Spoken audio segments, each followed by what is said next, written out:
أعوذ بالله من الشيطان الرجيم. بسم الله الرحمن الرحيم. الحمد لله رب العالمين وبه نستعين على أمور الدنيا والدين.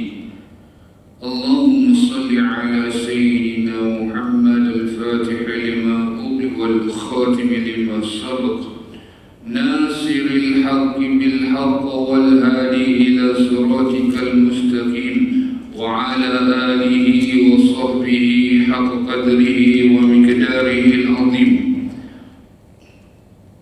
سبحانك لا علم لنا إلا ما علمتنا إنك أنت العليم الحكيم.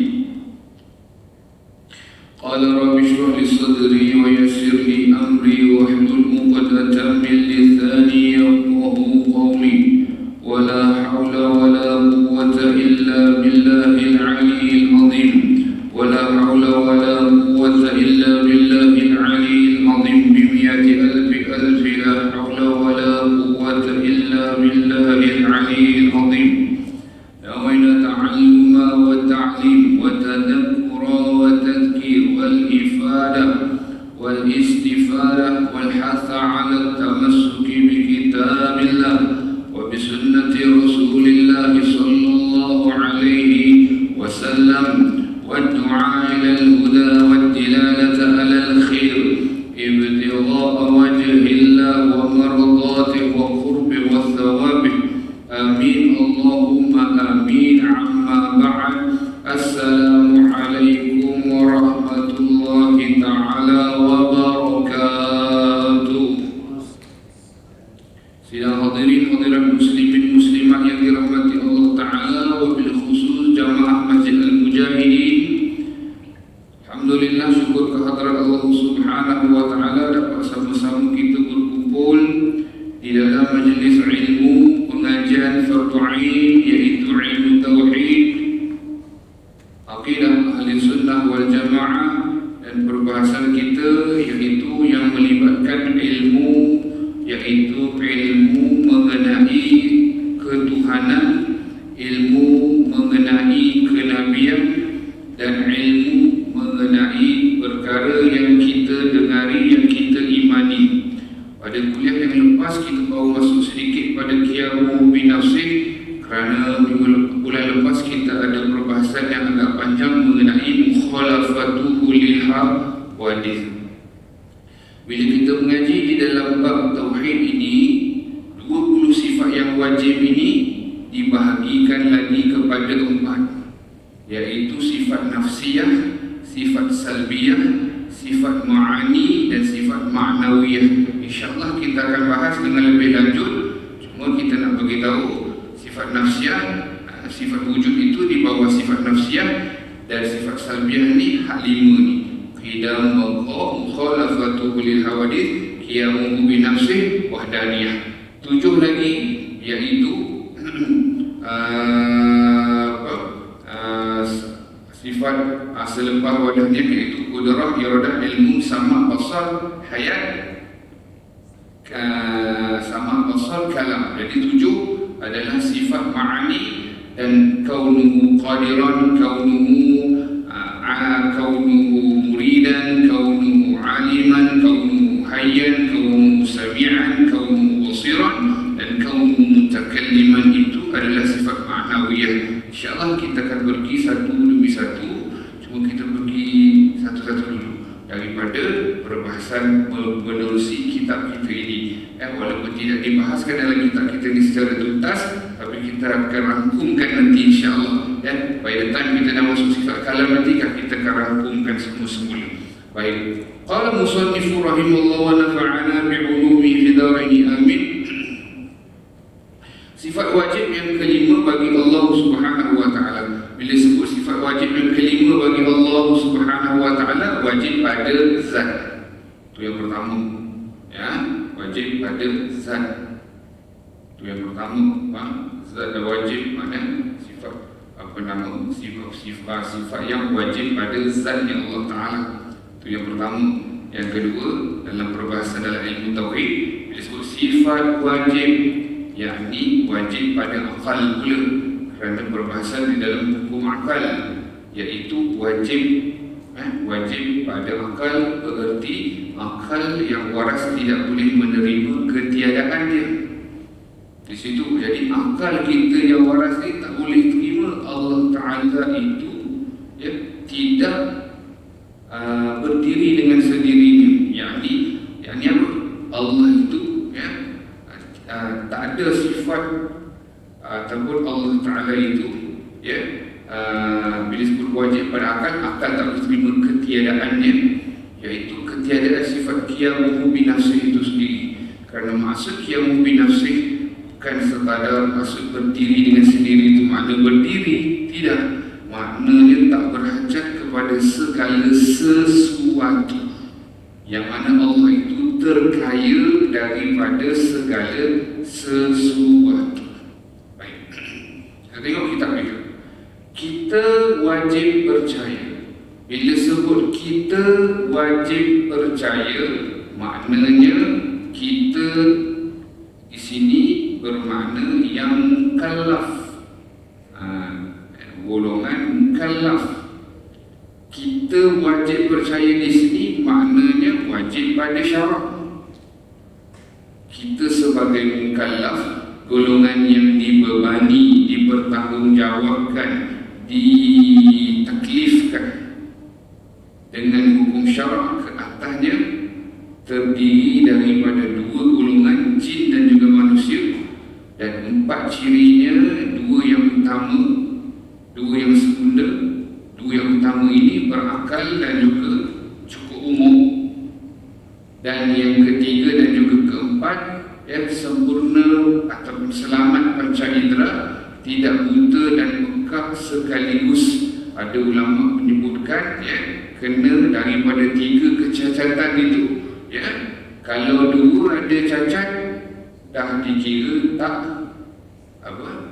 bukannya bukan mukallaf.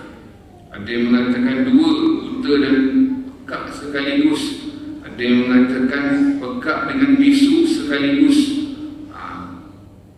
Begitu perbahasan ulama. Dan sampai seruan syarak, sampai seruan dakwah, maknanya sampai seruan Nabi Muhammad SAW, ataupun sampai seruan syarak, ataupun sampai seruan dakwah, makna agama itu sampai kepada dia. Jadi sekiranya ada belaka keempat-empat ini, maka wajib dinamakan mukallaf, dibebani hukum syarak ke atasnya.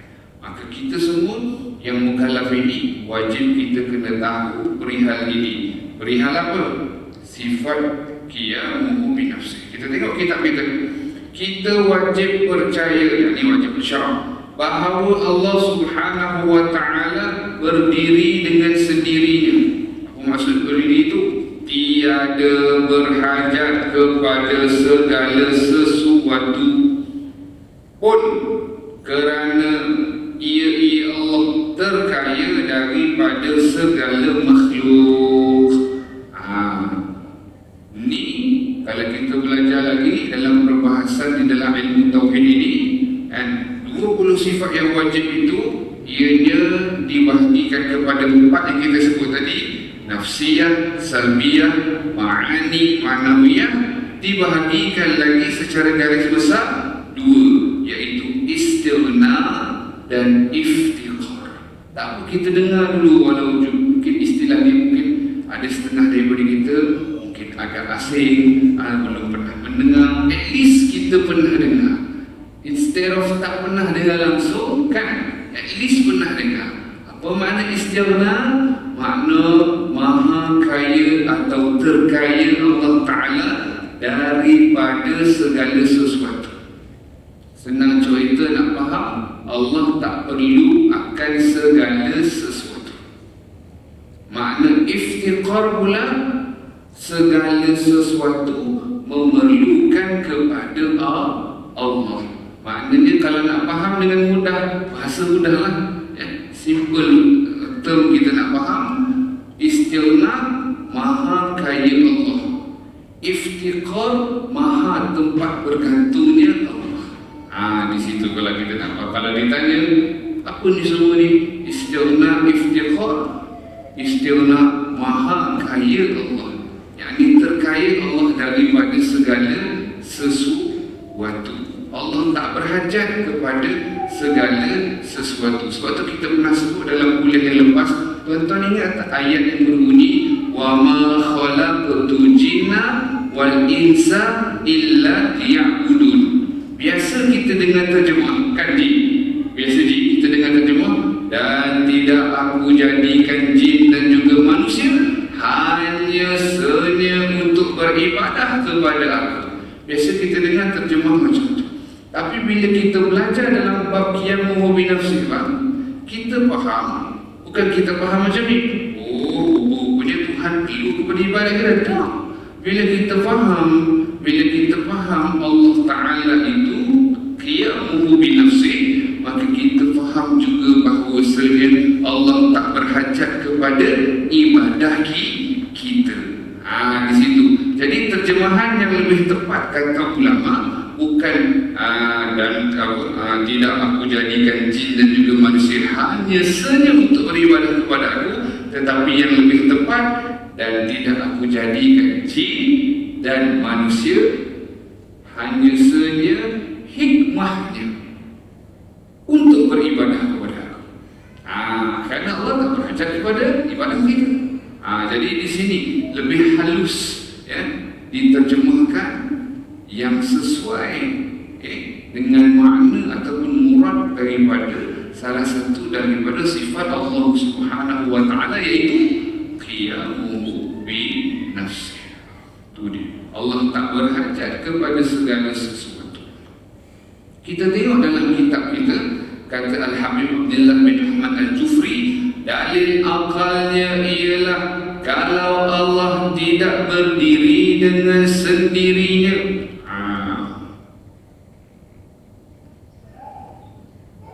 baik, bererti ia Allah berhajat kepada yang lainnya. Dan kalau ia Allah berhajat kepada yang lain, nescaya serupa dia Allah dengan makhluknya. Nampak? Okey. Tuan-tuan dan puan-puan yang dirahmati Allah Subhanahu wa Ta'ala, tuan-tuan perasan tak, dalam kitab-kitab tauhid selalu didahulukan, dikedepankan dalil akli dulu, baru dalil nakli. Perasan tak? Sama ada dalam kitab-kitab tauhid itu diberikan dalil akli sahaja semata-mata, atau dalil nakli semata-mata, atau dikumpulkan dua-dua sekali, tetapi dia dahulukan dalil akli dulu. Dalil akalnya ialah baik. Bukankah Quran dan hadis perlu kita dahulukan terlebih dahulu? Bahkan, tapi kenapa? Mesti ada sebab sana. Mesti ada sebab. Sebab yang pertama, tuan-tuan, ingat sebab yang pertama, kerana apabila berhujah dengan non-Muslim, berdakwah dengan non-believers, orang yang tak beriman, yang bukan Islam, mereka ni kalau kita kemukakan kepada mereka, qala Allah Ta'ala, qala Rasulullah sallallahu alaihi wasallam, agak-agak dia terima tak? Dia tak terima, dia tak terima. Tetapi kalau dalil akal ini, dia boleh terus fikir lah. Contoh, kita sebut macam ni. Begini je contoh kan. Dalam bab sebelum ni kita belajar mukhalafatuhu lil hawadith. Apa dalil akalnya? Kalau Allah serupa dengan makhluk, nescaya ia baharu. Apa makna baharu? Ada mula. Padahal yang baru pasti binasa. Nampak tak? Cuba tengok kat belakang dalam kitab kita. Pada mukhalafatuhu lil hawadith, dalil akal. Padahal kita dah belajar Ji dan beriman Allah tu kewujudan dia ada mula tak Ji? Tak ada. Allah tu kewujudan dia binasa ke tidak?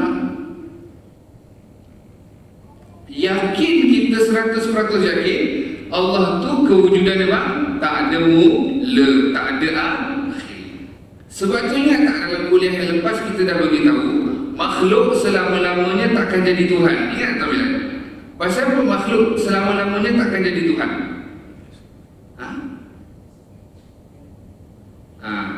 Biasa saya tanya Tuan Haji, jawapan saya dah bagi. Ada apa jawapannya? Saya ulangi soalan ni Tuan Haji. Kalau dapat tangkap, sila angkat tangan. Kalau tangkap ikan tu, tangkap tu soalan, maksud soalan. Saya dengar soalan ni. Kenapa makhluk selama-lamanya takkan jadi Tuhan? Ayo, kerana ya betul. Thank you bang. Wakil Damansara Utama. Alhamdulillah. 100% correct. Betul. Jawapannya kerana makhluk ada mula, ada akhir. Bila ada mula, ada akhir, selesai. Apa maknanya? Maksud makhluk tu sendiri dicipta. Makhluk tu sendiri maknanya dicipta. Bila dicipta ada mula tak tuan Jalal? Ada. Bila ada mula pasti binasa tak? Binasa. So that's the answer. Thank you so much. Jadi jawapan dia kerana ada mula. Tapi kalau nak lagi ngam jawapan dia, it's okay. Your answer is correct. But orang kata to be more precise, kerana kita ingat semua, kalau boleh ingat semua, kerana makhluk tak boleh kumpul kidam dan bakar sekaligus. Your answer is correct. Kalau saya bagi 10 markah. Tapi yang lebih tepat, makhluk tak boleh kumpul dua-dua ni, kidam bakar sekaligus, simultaneously. Tak boleh bang, tak boleh. Sebab sama ada dia ada mula dan ada akhir. Itu satu keadaan. Ataupun dia ada mula, tiada akhir. Dua saja keadaan. Tapi Allah sifatnya tiada mula, as you said just now, and tiada akhir. Which means makhluk tak boleh kumpulkan dua ni, qidam dan baqa sekaligus. Alhamdulillah tuan-tuan faham. Biasanya kalau tuan-tuan tahu konsep corak pengajian saya, soalan saya dah bagi jawapan sila-sila. Keyword tu kita dah. Baik, terima kasih. Seterusnya, jadi selesai satu masalah. Allah Ta'ala itu, kita dah faham tak sama makhluk, tak ada mula, tak ada akhir, selesai. Lagi masuk yang qiyamuhu bi nafsi disebut di sini. Dalil akalnya ialah kalau Allah tidak berdiri dengan sendirinya, bererti ia berhajat kepada yang lainnya, dan kalau ia berhajat kepada yang lain, nescaya serupa dia Allah dengan makhluknya. Padahal sudah pun sabit. Apa makna sabit? Tetap bahawa Allah Subhanahu wa Ta'ala itu berlainan daripada makhluknya dengan dalil-dalil akal dan nakalnya. Kembali tadi kita sebut, kenapa ulama dahulukan dalil akli instead of dalil nakli? The first reason is because bila berhadapan dengan non-Muslim, non-believers, kita cakap Quran hadis dia tak pegang. Tapi kita kata Tuhan ni kalau ada dua, dia berentang tak? Dia berperang tak? Dia bergaduh tak? Mesti. Dia boleh fikir dia tak juga. Tuhan ni kalau sama makhluk, so apa beza Tuhan dengan makhluk? Dia tak juga. Nampak? Dia akan berfikir, otak dia akan berfungsi, betul tak? Jadi selama ni yang disembah berhala lah, disembah binatang lah, mana hala lah, apa benda disembah, dia akan fikir, takkan Tuhan tu sama dengan makhluk. Di situ akalnya berfungsi. Tu dia kata sel otak menyambung. Itu kan sel otak dia menyambung tu. Because Allah kurniakan kita ni bang, namanya akal. Akal itu sendiri apa dia makna? Sesuatu yang boleh membezakan antara yang baik dengan yang buruk. That is called akal. Perasan tak kita kalau orang tua-tua kalau marah, dululah dia kata, hang ni tak ada akal kau. Kan? Bunyi macam kasar tapi sebenarnya tak sangat.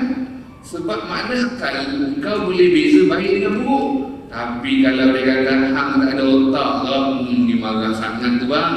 Maknanya dengan lembu pun tak ada beza, dengan kucing pun tak ada beza, nampak tak? Seolah begitu. Bukan nak kata dia tu jadi lembu ke kucing ke tak, tapi kata kat mana tak begitu, tak tahu beza mana hal. Nampak tak? Begitu. Kembali. Okey. Seterusnya, ya, kita dah faham Allah itu tak sama dengan makhluk dengan dalil-dalil akal dan juga nakal. Jadi begitu juga akal kita ni ataupun burhan ataupun dalil yang boleh kita dapati, ya, kita belajar bahawa dan fahami dan beriman Allah Ta'ala itu adalah zat. Ingat tak? Allah Ta'ala, ya, Allah nama yang paling agung. Sebab tu ingat tak tazkirah Jumaat 2 minggu lepas, isu kalimah Allah. Kenapa dikedepankan perkara ni? Sebab ini penting. Kita kena faham. Ada orang kan, apabila kalau perasan dia kata, tak apalah, kami tak nak peduli hal ni, pasal kami pun selagi mana iman kami kuat, tak ada masalah. Agak-agak kalau iman kuat, dia mengaku tak ada iman kuat bang. Tak ada bang. Mana ada. Saya ni kuat iman, dia kata. Nama pun kuatul iman, Muhammad kuatul. Nama siapa boleh letak nama. Tapi nak kata betul kuat iman tak kuat, kena uji lah. Ya, kena uji. Jadi dalam isu kalimah Allah yang kita tak bagi sangat-sangat dipakai untuk agama lain, khususnya kerana yang dimaksudkan oleh mereka tak seperti yang kita fahami dan imani. Kerana Allah tu sifatnya Esa, betul tak? Allah sifatnya Esa. Sebab tu baru ni dalam khutbah bila disebut Esa pada zat, Esa pada sifat, Esa pada perbuatan. Kalau tak mengaji tauhid macam kita belajar, ada tak faham tak masa baca khutbah? Tak faham. Ingat tak? Kenapa disebut? Tapi kan kita kan pernah mengaji Allah tu Esa pada zatnya kan, Esa pada sifatnya, Esa pada perbuatannya. Paling tidak kita pernah dengar. Sebab itu di dalam Al-Quran Allah sebutkan, yang Allah berfirman, laqad kafara alladhina qalu innallaha thalithu thalatha. Dalam Quran yang disebut surah apa? Surah Al-Ma'idah ayat 73. Tuan-tuan cek Al-Ma'idah ayat 73. Apa maknanya?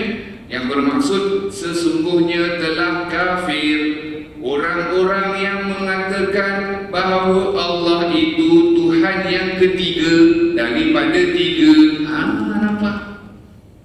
Bila orang Nasrani cakap macam tu, maka telah kafirlah. Kerana apa? Mereka bukan menduakan Allah, menigakan Allah lagi. Nampak tak di situ? Boleh faham kan? Bukan menduakan lagi, menigakan lagi. Apatah lagi mereka yang menyembah selain daripada Allah sampai berjuta-juta pada mereka Tuhan. Sedangkan Allah itu adalah Esa, satu, tunggal, tak ada yang lain. Esa pada zat, sifat dan perbuatan. Kembali. Jadi bila kita faham Allah itu adalah zat, adakah Allah memerlukan zat yang lain? Tidak. Jadi Allah Ta'ala itu dia adalah zat, kan? Jadi dia tidak kita sebutkan jika Allah Ta'ala memerlukan zat mahal, maka keadaan Allah Ta'ala akan bertukar daripada zat menjadi sifat. Mustahil, kerana Allah sendiri adalah zat alamul zatil wajibil wujudi. Allah adalah zat yang wajib ada, wajib wujud yang kita baca. Seterusnya ulama sebutkan, ya, seterusnya sekiranya, ya, ni dalil akali yang disebutkan sebagaimana disebutkan. Saya cakap penambahan di dalam kitab yang lain. Disebutkan sekiranya Allah Ta'ala memerlukan hak lain, menciptakan, menentukan mukhasis, maka tentulah jadi baharu. Mustahil Allah itu baharu. Kerana ingat tak kita tadi Abang cakap Allah itu kidam, Allah itu baqarah. Sebab tu susunan yang kita belajar ni agak-agak Tuan Haji, cantik tak susunan tu? Teratur tak? Allahu wujud qidam baqarah mukhalafatuhu lil hawadith qiyamuhu bi nafsihi. Itu kita belajar daripada kecil, hafal kita. Makna kan, makna pula kita perhalusi, boleh kita perhalusi. Allahu wujud, sebenar-benar wujud. Bahasa Arab dia haqiqatul wujud tu. Juga wujud yang zati. Pada zat. Wujud itu sifat pada zat. Apa makna sebenar-benar wujud? Qidam baqarah. Apa makna qidam baqarah? Tiada mula, baqarah tiada akhir. Tu makna wujud yang hakikatul wujud. Apa dia? Tiada mula dan tiada akhir. Ingat tadi kita sebut, bila sebut makhluk selama-lama takkan jadi Tuhan. Sebab apa? Tak boleh kumpulkan qidam dan baqarah sekaligus. Baik, jadi Allah tak memerlukan pencipta yang lain, penentu yang lain, mukhasis yang lain. Sebab kalau perlu, maka jadi baharu. Mustahil Allah tu baharu. Kerana apa dia? Kerana Allah sifatnya qidam dan sifatnya baqarah. Selesai. Berkat kita belajar yang dulu tu, kita faham dah. Mustahil Allah Ta'ala itu berhajat kepada makhluk atau berhajat kepada yang mengasaskan, menciptakan. Kerana wujudnya Allah dengan sendirinya, tak ada mula, tak ada akhir, tak sama dengan makhluk. Sambung di situ.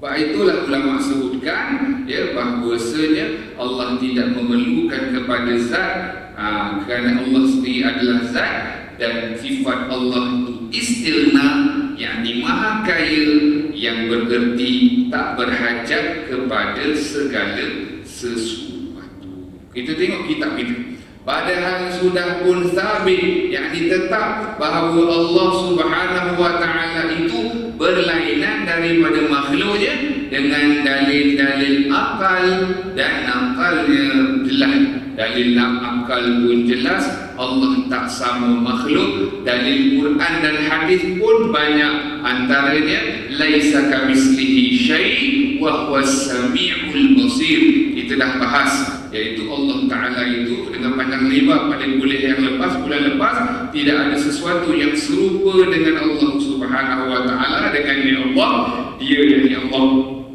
maha mendengar lagi maha melihat. Jadi dalil akal pun kita dah sentuh, akal pun telah kita sentuh, juga dalil nakal telah kita sentuh. Maka di dalam Al-Quran ada tak dalil nakal ataupun dalil daripada wahyu, daripada Al-Quran dan hadis mengenai Allah Ta'ala itu sifatnya qiyamuhu bin nafsi? Ada. Contoh kita rujuk dalam kitab kita, bagi yang ada kitab, Allah berfirman surah Fatir ayat 15, ya ayyuhan nas antumul fuqara'u ila Allah wallahu huwal ghaniyyul hamid. Ya, yang bererti, hei sekalian manusia, wahai sekalian manusia, kamu semua berhajat kepada Allah. Antumul fuqara'u ila Allah. Sambungan dia, wallahu huwal ghaniyyul hamid. Dan dialah Allah, dan Allah itu, dan dialah Allah itulah yang maha kaya, yang terkaya, lagi maha yang lagi terpuji. Di situ.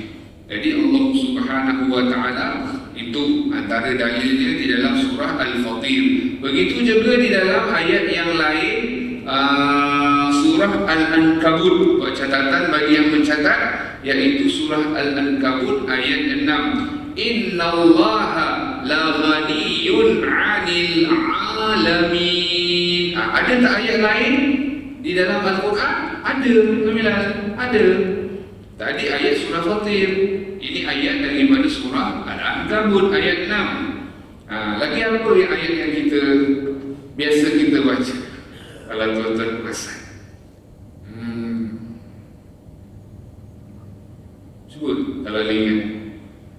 Bila kata biasa baca, tuan-tuan, ayat biasa baca ni tak banyak mana pun. Apa contoh? Fatihah. Apa contoh? Nak bagi clue lagi. Qul huwallahu. Okey, betul. Itu biasa kita baca. Selain daripada 3 qul tu, ada tak ayat yang biasa kita baca? Ayatul Kursi. Perasan tak? Kan? Tak apa. Jadi sebab tujuan saya mengingatkan itu supaya kita perak sikit otak kita cari jawapan. Sebenarnya kita dah tahu ayat kursi, kita dah tahu. Tapi di sisi mana? Allahu la ilaha illa wal hayyul qayyum.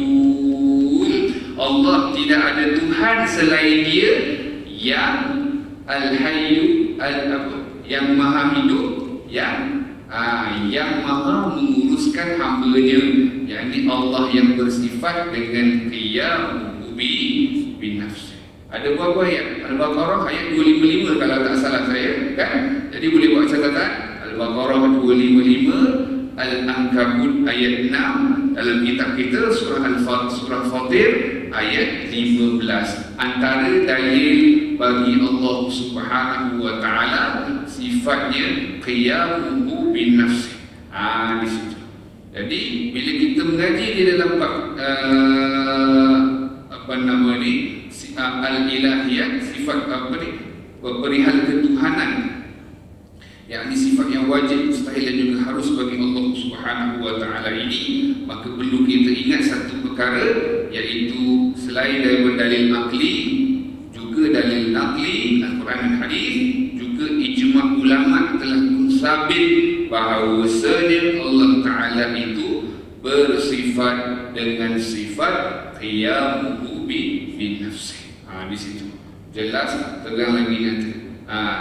Selain daripada itu, kan kita sebutkan tadi bahawasanya dalil naqli itu adalah dalil daripada Al-Quran dan juga hadis. Ada tak dalam hadis mengenai Allah Subhanahu wa taala bersifat qiyamuhu bi nafsi? Ada. Tuan-tuan ikut saya, kita baca bersama-sama, boleh? Dia satu doa, dia satu doa daripada riwayat Imam Al-Hakim di dalam Mustadraknya. Jadi tuan-tuan ikut saya. Allahumma la ilaha illa anta antal ghani. Saya ulang Allahumma la ilaha illa anta antal ghani. Sekali lagi, Allahumma la ilaha illa anta antal ghani.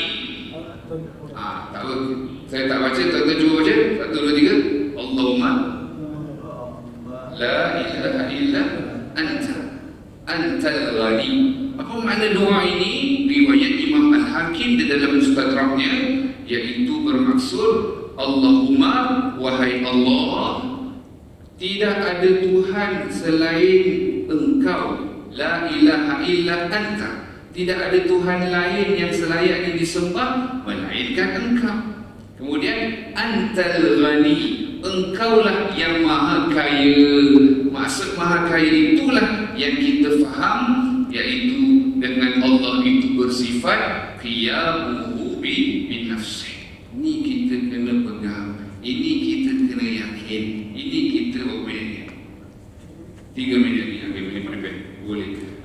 Jadi disitulah disebutkan ada beberapa dalil naqli dan juga akli, dan ijma' ulama mengatakan Allah Ta'ala tidak memerlukan zat dan pencipta yang lain. Allah Ta'ala itu berdiri dengan sendirinya, berarti tidak berhajat kepada segala sesuatu, kerana Allah Ta'ala itu terkaya daripada segala makhluknya. Dan dalil akal telah kita sebutkan perihalnya, juga dalil nakal telah pun kita sebutkan perihalnya dengan beberapa ayat-ayat Al-Quran yang telah kita sebutkan tadi. So jangan kata pengajian sifat 20 ni tak ada dalil.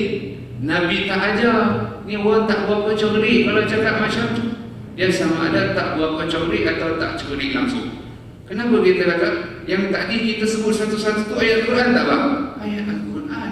Surah Al-Fatir ayat 15, Surah Al-Ankabut ayat 6. Kalau tak ingat langsung ayat kursi sudah. Tak ingat Al-Baqarah 255 ayat tu saya tahu ayat kursi. Allahu la ilaha illa huwal hayyul qayyum. Al-hayyul al-qayyum itu di situ saja tu ada dua dalil sifat 20. Satu, Allah Maha Hidup, betul tak? Yang kedua, Allah Maha Kaya, bersifat dengan qiyamuhu bi nafsi. Ada tu.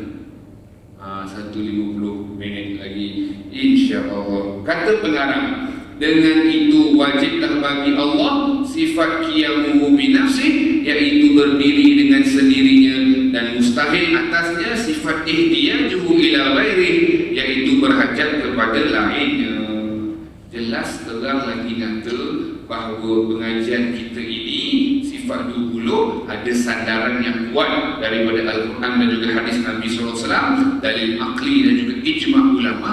Jangan sesekali kita ragu, jangan sesekali kita rasa iya ke anda. Memang ada sumber dia, pendalilannya. Moga-moga Allah Subhanahu wa taala memberikan kita hidayah dan juga taufik untuk terus mengaji. Jangan berhenti tuan-tuan.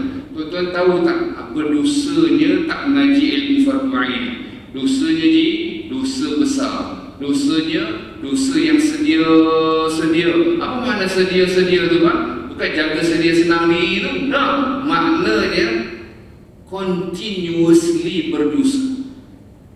Maknanya tak mengaji langsung-langsung, tak nak lulus ilmu fardu ain dia, tak ada usaha sama sekali nak mengaji, maka selagi mana dia hidup dan dia tak usaha nak belajar, dosanya setiap masa, setiap ketika, dan dosanya statusnya dosa besar, bukan dosa kecil. Moga Allah Ta'ala lindungi kita daripada tersebut, dan syukur kepada Allah. Allah beri peluang untuk kita mengaji pada malam ini, dan insya-Allah kita akan sambung pada kuliah yang akan datang, pelajaran yang ke-7, uraian sifat wahdaniyah, iaitu keesaan Allah. Wabillahi taufiq wal hidayah. Wassalamualaikum warahmatullahi wabarakatuh.